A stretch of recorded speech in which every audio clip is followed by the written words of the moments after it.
বিশ্বনবী কাঁদতে কাঁদতে মাথা তুলবেন, বলবেন আল্লাহ, দুনিয়াতে সব নবীরা স্পেশাল দোয়া করেছে, আমি করি নাই, এবার আমি আমার স্পেশাল দোয়াটা করতে চাই, আপনি কবুল করবেন কিনা বলেন।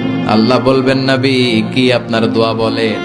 বিশ্বনবী বলবেন, আমার একটা উম্মত যার অন্তরের মধ্যে যাররা পরিমাণ ঈমান আছে, একবার আপনারে আল্লাহ বলে ডেকেছে, একবার আমি বিশ্বনবীর উপর দুরূদ পড়েছে, একবার শাহাদাতের বাণী আমার যে গুনাহগার উম্মত দুনিয়ার বুকে থেকে ঘোষণা দিয়েছে, ওই একটা উম্মত যদি জান্নাতে ঢুকতে না পারে, আপনি আমারে জান্নাতে ঢুকাতে পারবেন না।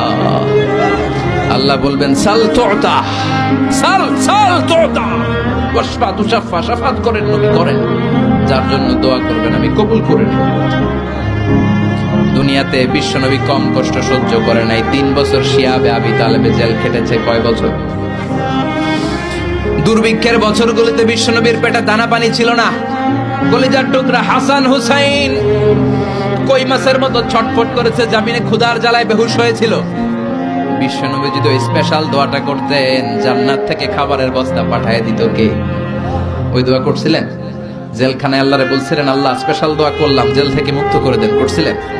যুদ্ধের ময়দানে নিজের দাঁত ভেঙেছে, উহুদের ময়দান সাক্ষী, বিশ্বনবীর মুবারক রক্তে উহুদের ময়দান রঞ্জিত হয়েছে। সেদিনও বিশ্বনবী ওই দোয়াটা করে নাই। চিল্লায় বলেন ঠিক কিনা? তায়েফের ময়দানে বিশ্বনবী কয়েকটা জায়গায়, 3 জায়গায় বেহুশ হলেন। বিশ্বনবীর মুবারক দেহ বেয়ে রক্ত ঝরলো। ওই কঠিন বিপদের দিনও বিশ্বনবী এই দোয়াটা করেছেন নাকি? কথা বলেন।